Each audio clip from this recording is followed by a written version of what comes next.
बोलिए कृष्ण कन्हैया लाल की जय। गुरु ब्रह्मा गुरु विष्णु गुरुदेवो महेश्वरम गुरु साक्षात् परब्रह्म तस्मै श्री गुरुवे नमः। तस्मै श्री गुरुवे नमः। અતિ લોભ તે પાપનો મૂળ। એક વખત એક સંત એ પોતે ભિક્ષા માગી લાવતા હતા અને એક ઝાડ નીચે એ પોતે દરરોજ એ ધ્યાન ધરવા માટે બેસતા હતા। એવા સમયે એમની જે જોડી હતી એ જોડી એક ઝાડને લટકાવી દેતા હતા, ઝાડની ડાળીએ, અને પછી એ નીચે બેસી અને ધ્યાનમાં એ અલમસ્ત પોતાના વિચારોથી ભગવાનના જે ચરિત્રો છે તેનું ધ્યાન કરી અને પોતે એ ખૂબ ઊંડા ઉતરતા હતા ધ્યાનની અંદર, મતલબ કે ધ્યાનસ્થ થઈ જતા હતા। આવા સમયે એક વખત એક ઉંદર આવ્યો। હવે જે ઉંદર હતો એ જે પેલા જોડી હતી એની અંદર ભિક્ષા માગેલી હતી, એની અંદર બાજરી હતી। તો જે પેલો ઉંદર ખરો એ પોતે થેકડા મારી મારી અને પેલા જોડીની અંદર પડે અને પછી અંદરથી બાજરી ખાય। એટલે આ જે ઉંદર જે હતો એને એક ભક્તે જોયું।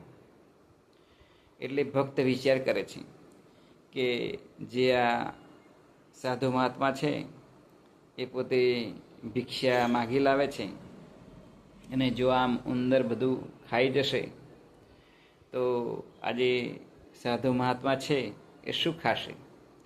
આમ વિચારી અને એણે એ ભક્તે સાધુ મહાત્મા પાસે જઈ અને વાત કરી। સાધુ મહાત્મા પોતે ધ્યાનમાં હતા એટલે એમણે આંખ ખોલી તો સાધુ મહાત્માનું ધ્યાન તૂટી ગયું અને જે પેલા ભક્ત હતા એની વાત સાધુ મહાત્માએ સાંભળી કે તમે જે માગી લાવ્યા છે એ તો જે પેલો ઉંદર છે એ બધી બાજરી એ તમારી જોડીની અંદરથી થેકડા મારી મારીને ખાય છે। હવે જે ઉંદર હતો એ ખૂબ લોભિયો હતો એમ આ સાધુ મહાત્માએ જાણી લીધું। એટલે સાધુ મહાત્માએ પેલા ભક્તને કીધું કે તમે એક કામ કરો। બોલે શું? તો આ જે ઉંદર છે એને આપણે ભગાડીએ અને જે એ ઉંદર જ્યાં જાય ત્યાં તમે જાઓ, કારણ કે આ ઉંદર લોભી છે તો જ એ આટલા બધા થેકડા મારે। એટલે જે પેલો ભક્ત હતો એ જે પેલો ઉંદરને ભગાડ્યો એટલે પાછળ પાછળ ગયો અને ગયો એટલે જ્યાં દર હતો ત્યાં જોયું તો ઉંદર એ દરની અંદર પેસી ગયું। એટલે પેલા ભક્તે જે દર હતું એ ખોદ્યું તો અંદરથી સોનાના હાર નીકળ્યા બે। હવે આ જે લોભી હતો ઉંદર એ કંઈકથી એ સોનાના હાર એ ખેંચી લાવ્યો હશે ને પોતાની જે દર હતું એ દરની અંદર મૂકી દીધા હશે। એટલે બે સોનાના હાર પેલા ભક્તને મળ્યા અને પછી મહાત્મા પાસે આવ્યો। મહાત્માજીને વાત કરી કે જુઓ આ સોનાના બે દોરા હતા એ જે ઉંદરનું દર હતું એની અંદર હતા। બોલે એમ? તો કે હા। એટલે સાધુ મહાત્માએ કહ્યું કે જુઓ અતિ લોભ તે પાપનું મૂળ। આ ઉંદર અતિ લોભ કરવા ગયો એટલે કે બાજરી ખાવા ગયો તો એને આ જે દોરા હતા એ એની પાસે હતા તો એ ઠેકડા મારતો હતો।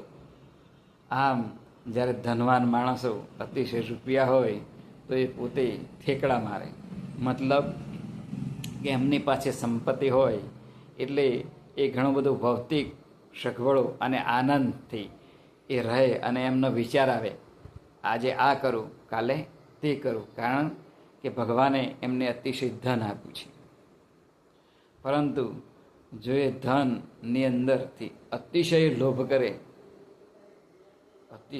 કરે તો એ પોતે દુઃખી થતા હોય છે, કારણ કે ભૌતિક સગવડો એ લાંબા સમય સુધી ટકી શકતી નથી, ક્ષણિક હોય છે।